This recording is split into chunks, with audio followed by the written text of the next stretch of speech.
Welcome to In the Game. I'm Cameron Wolfe. I'm Ashley Moore.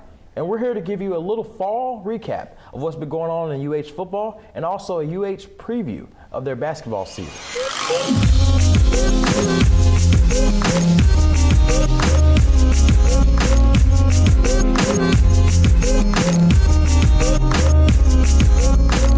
Okay, so around the holiday season, UH football is about wrapping up. They got a bowl game left, but they're 7-5. What did you think they did this year, right or wrong? Mostly wrong. But, okay, the main thing they did wrong was lose that UTSA opener. Yeah. That UTSA opener with the packed brand new stadium completely changed the whole outcome of the season. You know, Houston fans aren't loyal anyway, so, you know, the fans went home, fans stopped showing up to games. John O'Corn stopped showing up to games, even though he was there physically, but I don't know where he was mentally. But it was just a season, one word to describe the season is just tragic, you know? I would say if I had a word to describe the season, I'd probably say disappointing. I know personally I had a lot of good expectations for the season. I said they were going to be 10-2, maybe 11-1, and it was just, you know, I'm going to stick to not doing predictions anymore. Please. But basically, I had a lot of expectations for John O'Corn, and he let me down, you know. I thought he was going to be better than he was last season, and he actually regressed. Actually, the whole offense as a whole regressed. Outside of maybe Kenneth Farrow, everybody pretty much regressed as a whole, and it was very disappointing to see a team that's known for this offense be so anemic. So many games, I was just like, man, they can't score. They tried so hard, and they were trying. It wasn't like they weren't giving effort. They were giving effort every game. They just weren't producing. And I'm not sure how much of that was play calling, Travis Bush, Tony Levine. It just wasn't working. You know, remember that, was it the UCF game where Greg Ward Jr. fumbled the ball in the end zone? Yeah, that was the UCF game.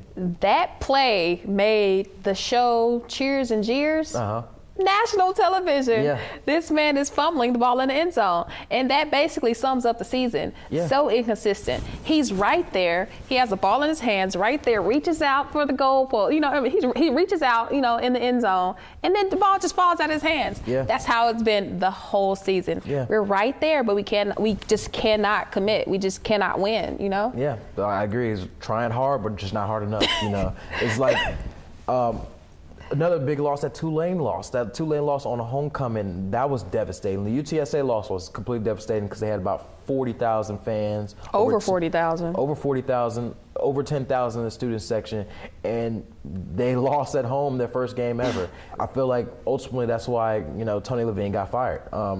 The story on Levine's teams was that he never could win the big game. But this year, he couldn't win any important game.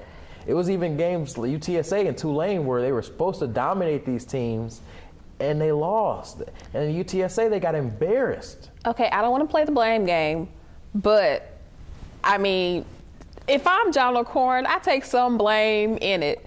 John O'Corn would have came at least playing like he played last year. Right. If he would have came in playing like he played last year, the UTSA game, we would have won, you know, carried that on into, of course, we would have won the Grambling State game. But, you know, carried that on into the season. I mean, if you're a star player and you don't show up, causing, you know, your team to lose and your coach gets fired, right. I mean, who takes responsibility, you know? Yeah, I agree. O'Corn definitely didn't show up, and that's why he got benched halfway through the season. Another player who I was very disappointed in who didn't show up is Deontay Greene. He had five-star prospect out of California, surprised folks out choosing UH over Notre Dame, and he was supposed to be an NFL draft prospect. I was hearing folks say first round before the season, and good Lord, I don't even know if he could get drafted at this point. He could get drafted still. It wasn't terrible early on in the year, and late in the season, he was just getting plagued by drops. I know he had a lot of personal issues going on, so I don't know how much of that played on his game plan, and it just, whenever a quarterback needed to make a play, and after Daniel Spencer went down halfway the season, it had to be Greenberg. It just seemed like he wasn't making that play that he was making all the time last year. This is how I feel. If you're on defense, okay, and you're getting these turnovers and you're spending all this time like on the field, do you like feel like, is there a feeling in you like, oh my gosh, coach, put me in the game on offense. Let me make something happen, because our offense is not consistent. Yeah, I feel like Third Ward D was having to be dependent on a lot. That was the identity of their team. That Third Ward D had to be dominant for them to produce. And big thing, we were talking about the season earlier. I had a chance to talk to Deontay Greenberg earlier, and he was giving us a little bit of what he thought about the season. Actually, let's go ahead and take a look at that. We definitely had our ups and downs, you know. Definitely didn't turn out the way we wanted to. You know, we're not in the bowl game that we predicted that we were going to be in, but, you know, we still went out there and had a lot of fun, you know, built a lot of character within ourselves, and we just looking forward to our next game. There's no excuses, you know, on my behalf. You know, I definitely thought I was going to perform, you know, a lot better than I thought that I did. But, yeah, like I said, there's no excuses, you know. We still went out there and played hard, and I just got to play a lot harder in this last game. The coach that we have coming in, you know, he's had a lot of success at Ohio State. You know, they're in the talk for, you know, being in a national playoff or whatever. But we just looking forward to meeting them and going from there. Greenberg giving us a little bit about what he thought about the season, and got a chance to talk to him. He said he still hasn't made a decision about whether he's going to return to UH next season. And if he does return to UH next season, he'll be playing for new coach Tom Herman, and you know, co-offensive coordinator at Ohio State, Royals Award winner for Assistant Coach of the Year. Big time move for UH. They actually got him for $1.35 million a year, which is a steal. So they're trying to take a new direction. What do you think about that? I mean, bringing in a great offensive mind like Tom Herman is, I mean, you can only go up from this point. And I mean, is it just me, or does nobody seems to care that Tom Levine just got fired? Like, him and his family have to get up and move. I think the story on Tony Levine was that he was a really good guy, one of the best coaching guys. He just wasn't ready for the job. And, you know, they felt like it was his time to go. It's kind of like when you're looking for a relationship and somebody has a good heart, but, you know, they're just not attractive. Yeah, maybe that's a good comparison. Looking at them closing out the season, they're playing a bowl game against Pitt, January 2nd, the Armed Forces Bowl. What do you expect out of them? Do you feel like they're going to have a good chance to win this game? I do not. Pittsburgh's schedule is their schedule that from this year, level of difficulty. It's like U of H's schedule is like really easy, and then Pittsburgh has this really tough schedule, but they still have a better record. You know. I agree. They play Florida State. They play in the ACC, so that's a real tough conference. But I actually think that UH has a good chance in this game. Pittsburgh's a very run-happy offense. They have a game manager at quarterback. And I feel like UH can depend on its defense and make a few plays on offense. If Greenberg can get it going, making some plays, and Greg Ward can make some plays on his feet, I think they can make it happen. So what do you think the score is? If you could predict a score, you know. I think it'll be a grinded-out game. I said earlier I probably shouldn't do too many predictions, but I'm thinking more of a 17-13 type ball game for UH. I'm thinking more of a 21-3 ball game. Pittsburgh on top. Okay. I mean, U of H is very inconsistent in offense, and Pittsburgh has a run game they just run back to any time. Okay, well, we'll check that out January 2nd and see how close to the mark we were. All right, Andrew, the first question I want to ask you is, how many points do you get with a field goal in football? 1. 7. 3. That'll be 3 points. 3 points. Okay, what sport do you achieve a grand slam in? Basketball. Can you give me the question again? Baseball. Sounds baseball. Baseball. Baseball, is that for real? What is the name of our brand new stadium? It says Tedecuz, but I think it's Chateau.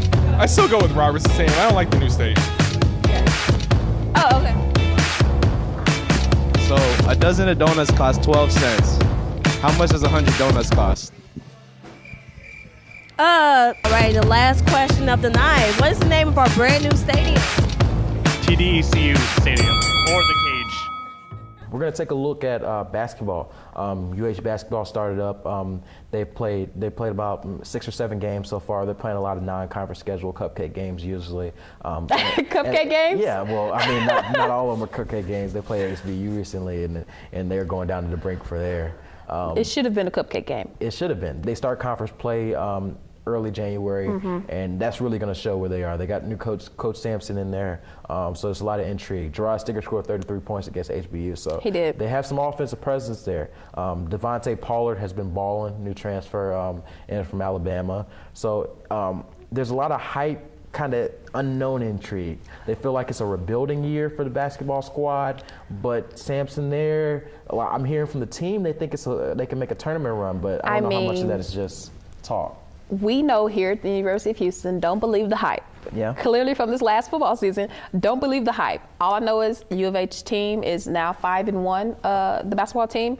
The only loss to Harvard, but they shouldn't have lost to anybody else. Yeah. The HBU game should not have been that close.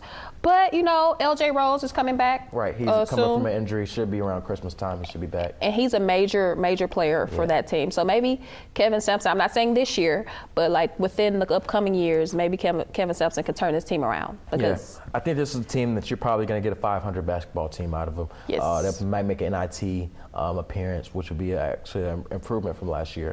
So I think that's what you can expect from them.